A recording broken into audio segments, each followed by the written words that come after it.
She banged on my truck's window, her voice sharp enough to slice through the quiet morning. "You're paying for that dent, or I'm calling the cops," she screamed, waving her phone like a weapon. I looked at the back of my truck, then at her teenage son's red Mustang. The dent wasn't mine, it was his. I had the whole thing on my dashcam. I stepped out calmly, wiping my hands on my jeans. "Ma'am, your son reversed into my truck. I have the footage." Karen's eyes narrowed. "Don't you lie to me. My son would never make a mistake like that. You're just some cheap handyman trying to scam people in this neighborhood."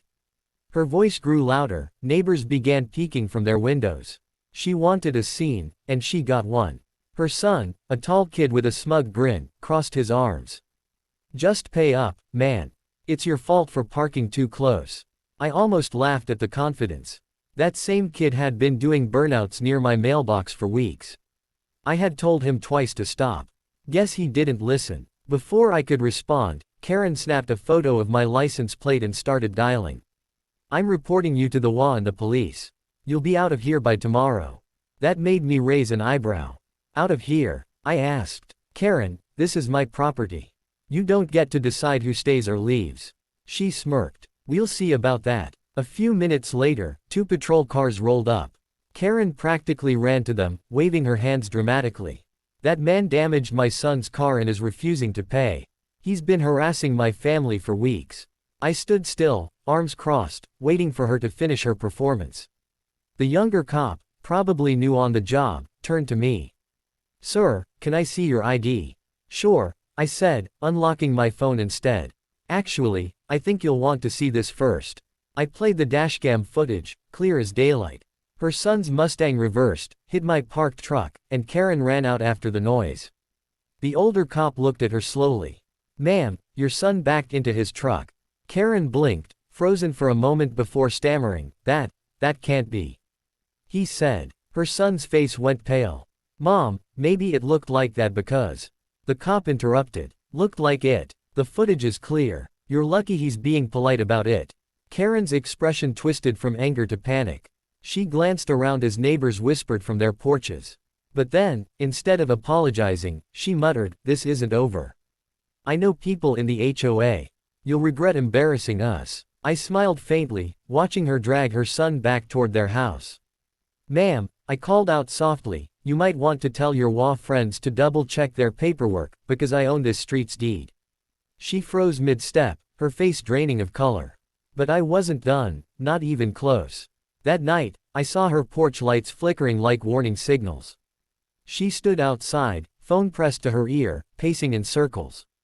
The next morning, a bright yellow notice was taped to my front door. "Notice of violation, unauthorized vehicle on WA property. Immediate removal required." I laughed under my breath. My truck. Unauthorized. The same one parked in my own driveway. Karen had wasted no time pulling her fake WA tricks again. But this time, she signed the paper herself, Karen Williams, WA Enforcement Liaison. Except there was one problem. Our WA didn't have any enforcement liaison. I decided to play along. I walked over to her yard while she was watering her flowers like nothing had happened. "Hey, Karen," I said, holding the notice up. "You left something on my door." She didn't even look at me. "It's official business. You have 24 hours to move that eyesore or we'll have it towed." "By we," I asked calmly, "you mean your son and his buddies?" She froze for a second but kept that smug tone. "By the HOA. You'll learn we take rules seriously here." Her son came out right then, smirking. "Better move that old truck before it gets hauled off, man." I just smiled, because they didn't know what was coming. I'd spent 12 years in property law enforcement before retiring early. I had seen every kind of scam, fake notices, illegal fines, false WA authority, but this one. This was personal. That evening, I noticed a tow truck idling near my driveway. Karen stood beside it, pointing like a commander. "That's the one. Tow it away." I stepped out from behind my garage. "You're making a big mistake," I said, voice low. Karen turned sharply. "You had your chance." I pulled out my phone again. "Good thing I recorded you authorizing an illegal tow on private property." The driver hesitated, hand on the lever. "Wait, this isn't WA property." "No," I said, "this land's deed and the entire cul-de-sac belong to me." Karen scoffed. You expect us to believe that? I opened my mailbox and pulled out a document I had kept ready. It's public record. This whole street was privately sold 2 years ago when the old wall went bankrupt. You're trespassing, Karen. Her smile twitched. You're bluffing. The tow truck driver stepped back immediately. Ma'am, I'm not touching that vehicle. If he owns the property, we could get charged. She turned red, hissing, you're both going to regret this. Then she stormed off, dragging her son behind her, muttering something about making calls. As they disappeared, I whispered to myself, go ahead, Karen. Make those calls. I've got a few friends left in uniform too. The next morning, I heard the sirens before I even saw them. 2 black SUVs pulled up right in front of Karen's driveway, and she came running out in her robe, looking smug as ever. Officers, over here, she yelled, waving like she was greeting old friends. She turned toward me with that same nasty grin. Told you I had connections. These men work directly with the law and local code enforcement. You're done. I stood on my porch, coffee in hand, calm as stone. The 2 men stepped out, uniforms, badges, radios. They looked official, but I'd seen enough fake enforcement units in my years to recognize the signs: wrong shoulder patches, no department number, and definitely no jurisdiction. Sir, one of them said stiffly, we've received reports of illegal property use and unregistered vehicles. You'll need to step off the porch. Karen folded her arms, smirking. Told you. Should have moved that truck. I looked the first man dead in the eye. Badge number. He blinked. Excuse me. Badge number, I repeated. In department. He hesitated. The second guy shifted nervously. Karen frowned. You don't have to answer him. He's trespassing. That's when my front door opened. My neighbor, Alan, a retired sheriff, walked out slowly, holding his phone. Funny thing, he said, I just called the real county police. They'll be here any minute. Karen's confidence cracked for the first time. Alan, you don't understand, they're just. Before she could finish, a real police cruiser turned the corner, lights flashing. The fake officers froze, panic flashing across their faces. The real cop stepped out and immediately demanded IDs. Within seconds, the truth spilled out. They were just 2 security guards Karen had hired from a local mall.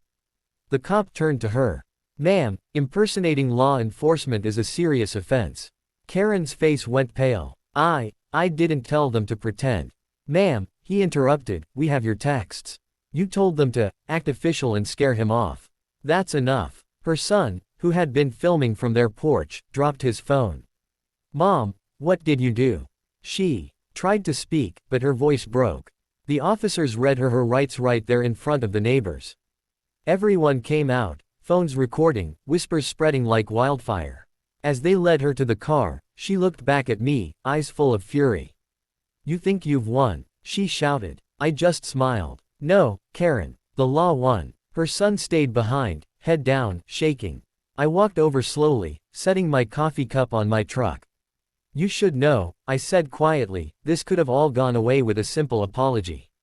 He didn't respond, just walked back inside, but I knew this wasn't the end. Because a few hours later, a letter slid under my door, typed, unsigned, and chilling. You exposed the wrong person. You'll pay for this. That letter changed everything. The tone wasn't just angry, it was calculated. No handwriting, no return address, just those words printed neatly in bold black ink.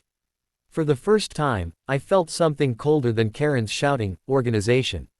That night, every light on my street went out at once. Power cut. My security system pinged offline. The timing was too perfect to be coincidence.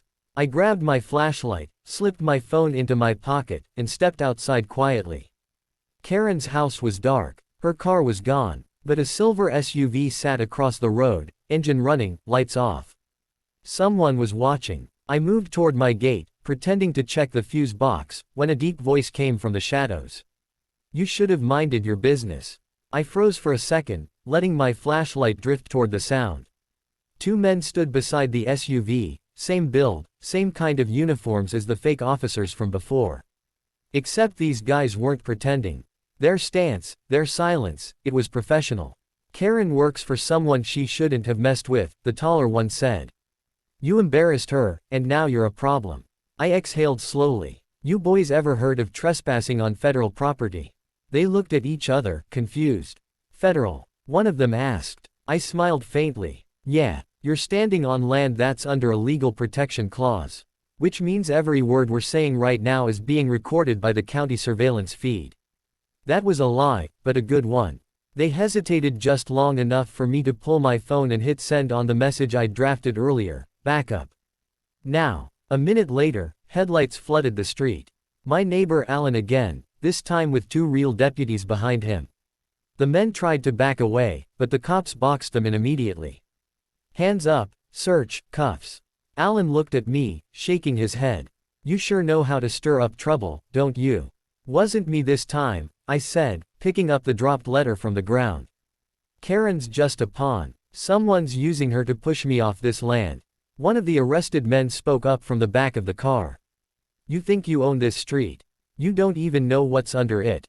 That line hit hard. Under it, I repeated. He smirked. You'll find out soon enough. The cops drove them away, and the night went silent again, but I couldn't shake those words. I walked to the edge of my property where the old WA office once stood. The soil looked recently dug up, uneven, like someone had been hiding something. As I stared at the ground, my phone buzzed with a notification from an anonymous number. Stop digging. You're not supposed to know. I looked around. The street was quiet, too quiet. And that's when I realized, this wasn't just about a crazy neighbor anymore.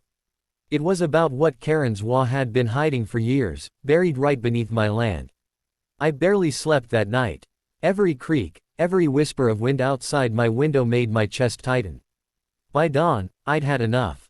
I grabbed a shovel and headed to the spot near the old WA shed, the one that looked recently disturbed. The soil was loose, soft, like someone had worked fast in the dark. Each scoop I dug made the air heavier. 5 minutes in, the metal tip hit something hard, a sound that didn't belong in dirt. I cleared more, and the edge of a rusted metal box appeared. It was sealed with a thick lock, half buried and covered in plastic wrap. My hands trembled slightly as I lifted it out. The box wasn't just heavy, it felt wrong, like it carried weight beyond metal. Inside my garage, I cut through the lock. The lid creaked open, and what I saw made my stomach twist. Stacks of envelopes, photos, USB drives, and documents, all stamped with the WA logo. Except these weren't ordinary records. There were files labeled, property reassignment, deed transfer manipulation, and even, anonymous payments. It was a full-blown paper trail of corruption. They'd been secretly transferring ownership of neighborhood lots to private investors under fake names. And then, one envelope stood out, marked with my own address. Inside, a single sheet, transfer pending, subject unaware. They'd planned to take my land next. Before I could process it, my phone rang. No caller ID. I hesitated, then answered. A slow voice came through. You shouldn't have opened that box. Who is this? I asked. A pause. Then, Karen tried to stop you. Now she's gone. I froze. What do you mean, gone? She was supposed to deliver that box to us last night, the voice said. She didn't. You have 2 hours to put it back, or we'll come get it ourselves. Click. I stood there, heart pounding. This wasn't just WA drama anymore, it was a cover-up, maybe even a crime ring. And Karen, for all her cruelty and arrogance, might have just been in way over her head. I turned to Alan's house and knocked fast. He opened the door, coffee mug in hand, half awake. You again. What now? I pushed the box toward him. You're going to want to see this. He scanned a few documents, his face going pale. These are forged signatures, property fraud, money laundering. Damn it, this goes way above the WA. Before we could talk further, a car screeched at the end of the street. Black windows. Same silver SUV. Alan reached for his radio, whispering, "They're back." I grabbed the metal box, shoved it into my truck, and started the engine. We can't let them take this. Alan jumped in beside me. Where are we going? I looked straight ahead, heart racing. To the county courthouse. If I don't file these records now, we both disappear next. As I hit the gas, the SUV's lights flashed on behind us, and in that moment, I realized Karen's chaos was never random. It was a distraction. She wasn't the villain anymore. She was the warning sign I ignored. The end.